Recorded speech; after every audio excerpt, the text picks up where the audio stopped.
There's a chickadee in your yard right now that has made up its mind about you. Maybe two of them. Maybe a pair you've been seeing all winter at the tube feeder. The soft black caps moving between the maple and the sweet cage. The contact calls before the coffee finishes brewing. There's a cardinal somewhere near the back fence too, holding a different distance from you. A blue jay on the wire. A crow at the far edge of the yard, watching everything, including you. You stood at the window for a minute this morning. I do too. I've been doing it for about 5 years now, since my wife and I moved to a little house in Northern Virginia, and I started paying real attention to what was going on out there before work. A Wednesday in late January, 22 degrees, 6:15 in the morning, still dark, breath fogging the glass, coffee in your hand. This is the scene. Here's what most people don't know. Every bird you can see in that scene, and every bird you can't, has already done math about you, not metaphorically. The chickadee at 3 feet and the crow at 30. That's not personality. That's a number each species and each individual bird has calculated. About you. Specifically, you. Welcome to my channel. If you're new here, subscribe before you leave, because once you understand what I'm going to walk you through, the cold morning at your kitchen window will never look the same. Today, 8 things the birds in your yard have already concluded about you. Stay until item 8, because that's the one where a specific bird, a chickadee I've watched for 4 winters now, made a decision I'm still trying to figure out what to make of. Number 1, the number you've already been given. There's a metric in behavioral ecology called flight initiation distance. The phrase is plain. The thing it measures is not. Flight initiation distance, or FID, is the distance at which a bird flushes when something, usually you, approaches. It's a thing researchers actually measure. Tape measure, slow walk, stopwatch. Every species has one. Every individual bird within that species has one too. The chickadee at your tube feeder, the one that doesn't even bother to leave when you walk out to refill it, that bird's FID for you is under 1 meter. The cardinal in the holly bush that drops to the ground only after you've stepped back to the porch, that bird's FID is closer to 3. The crow at the wire, 8 meters, maybe 15. The pileated woodpecker that sometimes visits the oak in my backyard. I've never gotten closer than about 30 feet from that bird in 3 years of trying. That number is not going down. I've stopped expecting it to. I used to think the cardinal was just shyer than the chickadee. That was my whole theory. The research work coming out of Daniel Blumstein's lab at UCLA, going back almost 20 years, says it's not shyness. It's a number.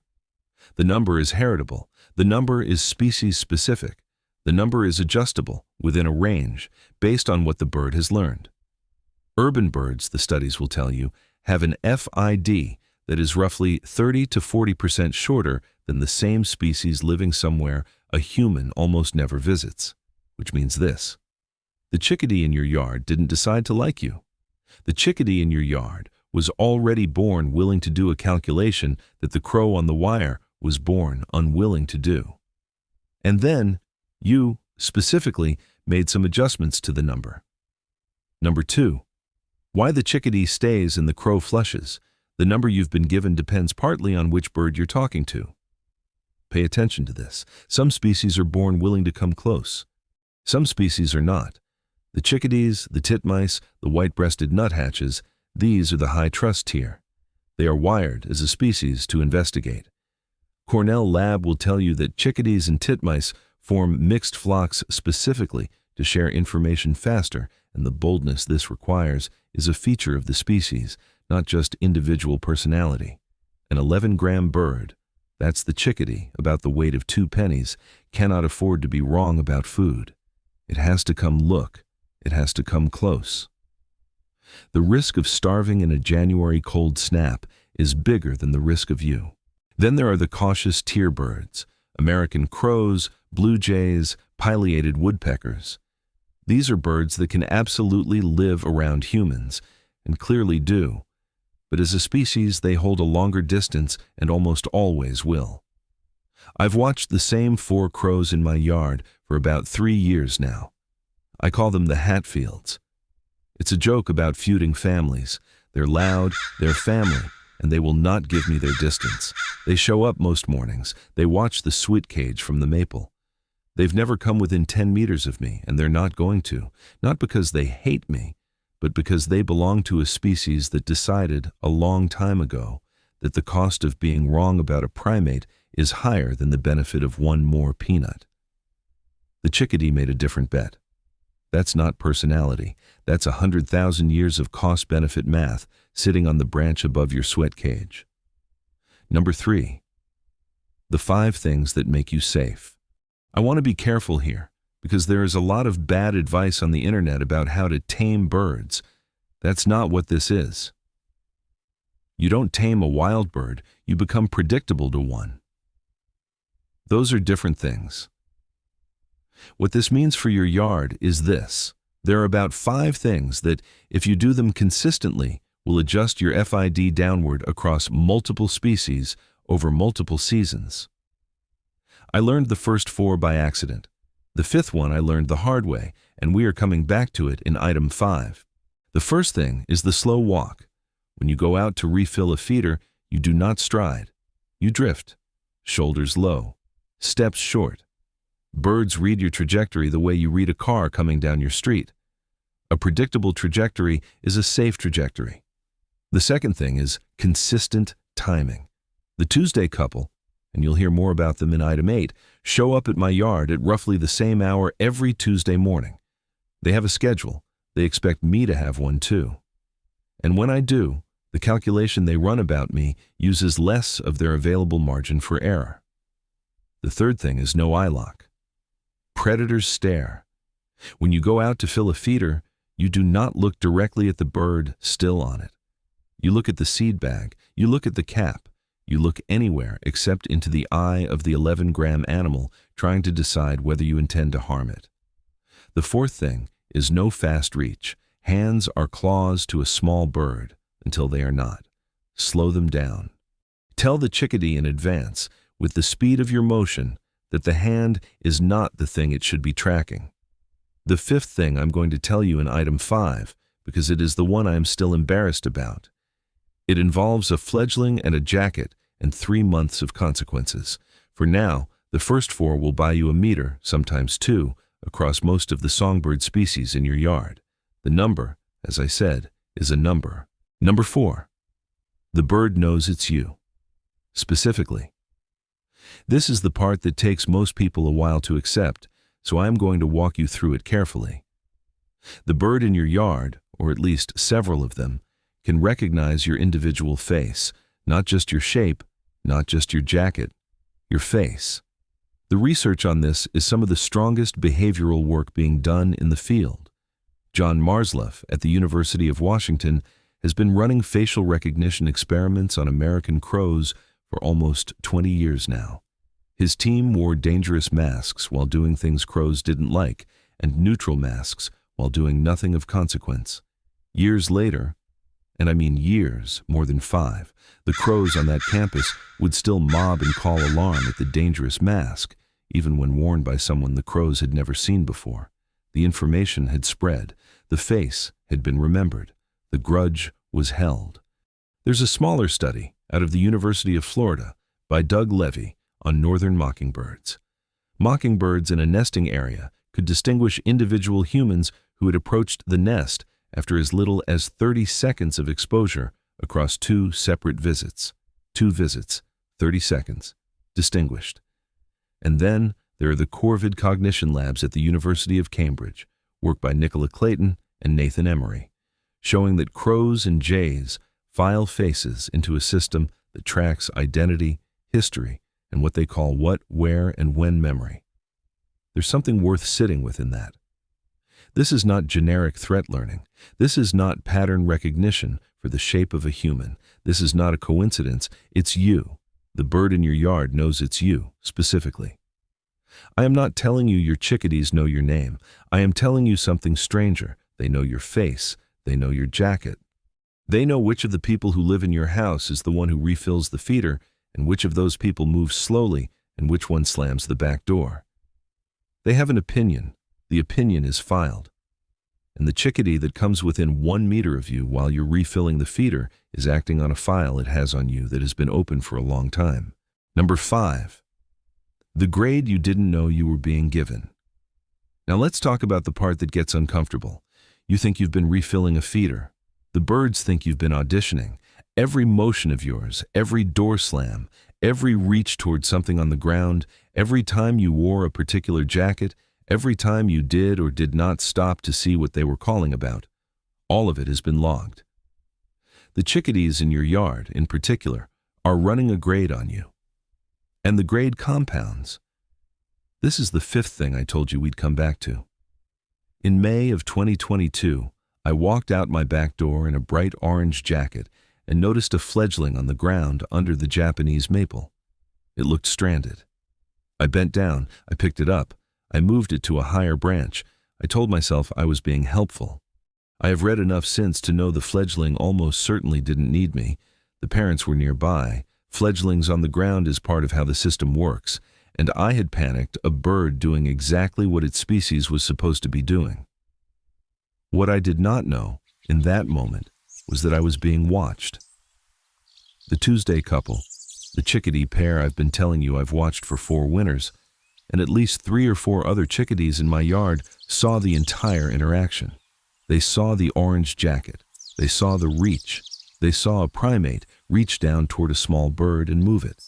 And the research on chickadee alarm syntax and social learning of human threat, work from the University of Washington going back nearly 20 years, tells me what happened next. They called about it. They told the others. The information spread. The orange jacket was filed. For about 3 months after that morning, the feeder near the Japanese maple sat almost completely empty during the hours I was out in the yard. Not at night. Not when I was inside watching from the window. I am not telling you this to make you feel bad about anything you may have done. I felt terrible for weeks. The feeling did not help a single bird. I am telling you because the grade isn't permanent. We are coming back to that in item 7. But it is real. It is being kept, and the bird you think is just being shy may in fact be acting on a file. Your yard has built on you over a span of years. Number 6. The bird that flushed before you even saw why. Here is a moment most backyard watchers have lived through. You walk out into the yard, slow walk, soft hands, the way you have learned to do it, and within 10 seconds, every bird at every feeder is gone. The yard is silent. Even the chickadees are gone, and the chickadees are almost never gone. You stand there. You wonder what you did. The answer, sometimes, is that you did not do anything. There is a Cooper's hawk that visits my neighborhood about once a week. I do not see him every time he passes through. I almost never see him before the songbirds do. What I see is the empty feeder, the silent maple, the cardinal frozen flat against the holly with its crest tight against its head, and then, 30 or 60 seconds later, the gray-blue shape of the hawk cutting through the back hedge. The research on chickadee alarm calls, work by Christopher Templeton out of the University of Washington, tells me the chickadee's chickadee call carries specific information about the size and threat level of the predator. The more D notes appended to the call, the smaller and more dangerous the predator. Small, fast hawks like the Coopers get the most D notes, and every other songbird species in the yard understands what those notes mean. They drop. They freeze. They hold. What this means for you is this. When you step out into your yard and everything is gone, the question is not always, what did I do? Sometimes the question is, who is in the maple that I have not seen yet? I used to take it personally. I would walk back inside thinking the chickadees were holding my orange jacket against me again. Then one morning, I stayed out long enough to watch the Cooper's hawk lift off the sweet pole and cross back over the fence, and I realized I had been standing in someone else's story. Sometimes the yard goes silent, and you are not the reason it went silent. You're just the witness who arrived after the alarm. Number 7. The slow earning. I told you in item 5 that the grade isn't permanent. Here's the part where I make good on that. The chickadees that flushed my feeder for 3 months after the orange jacket morning did, eventually, come back. It took until late summer of that year. By August, they were at the feeder while I was on the porch. By September, they were at the feeder while I was within 5 feet of it. By the following winter, they were arriving at the same hour they had always arrived, and they were no longer flushing when I walked out. The grade had recovered. And then, there are the birds that never quite let the grade recover.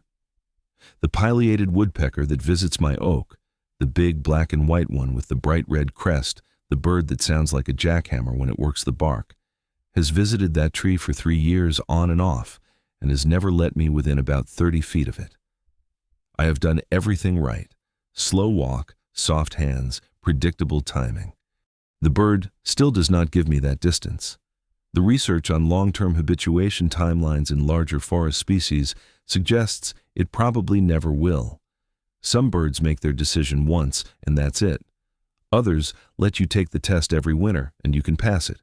If you have made a mistake in your yard, and most of us have, whether we knew it at the time or not, the recovery does not come from effort. It comes from boring, consistent, uneventful presence over a season or two. You do not apologize to a bird, you just keep showing up. You keep being the same shape, moving the same way, at the same hour, until the file your yard has on you starts to update. As I'm recording this, in early May, the trees are just leafed out, the chickadees are nesting somewhere in the holly bush by the back fence, and the file on the orange jacket is, near as I can tell, fully closed. It only took about 1.5 years to update. Number 8. The bird that decided you were safe. I have saved this one for last, because it has to be last. A Tuesday morning in mid-January, 7:15 more or less, 18 degrees, still half dark. I had walked out to refill the tube feeder, the way I do most mornings, the way I had done 1,000 times in this exact yard, in this exact light, wearing the same boots, the same gloves, the same gray coat I have worn for years. My hand was still on the feeder pole. The seed bag was on the ground at my feet. The male of the Tuesday couple dropped onto the feeder within reach of my hand. He had never done that before. Not in 4 winters, not once. He had come close, he had come within 1 meter plenty of times, but always with the feeder between us, always with me a step or 2 back from the pole. This was different. This was him landing on the feeder while I was still touching it. He took a sunflower seed. He looked at me. He flew 6 feet to a low branch of the maple. He cracked the seed against the bark. He came back. He did it 3 more times. I did not move. I did not look at him directly. I let him land, take, leave, return 3 more times while I stood there in 18 degrees with my breath fogging in the dark. It wasn't an accident. It wasn't habituation. It wasn't the bird being tame. It was a decision. I am not going to tell you that the bird trusts me in some human sense. I won't tell you that. I don't have the words to tell you what passes for trust in an 11-gram nervous system that has watched the same primate refill the same feeder for 4 winters running. What I can tell you is the calculation that bird made that morning. And the calculation included me. Not as a feature of the environment to be avoided, not as a primate to be calculated around. The calculation included me as part of the yard the bird had chosen to come back to. Every bird in your yard has decided what you are. The hard part is that most of them will never tell you which way the decision went. They just keep their distance, or they don't, and the number stays a number. This was the morning one of them told me. I am still trying to figure out what to make of it. So go back to that scene at the kitchen window. 22 degrees, 6:15 in the morning, the chickadees in the maple, the cardinal somewhere near the back fence, the crow on the wire at the far edge of the yard. The same scene you have stood in 100 times. You're not just watching birds anymore. You are being watched and weighed and filed. The chickadee at 3 feet from your window has run the calculation. The crow at 30 has run a different one.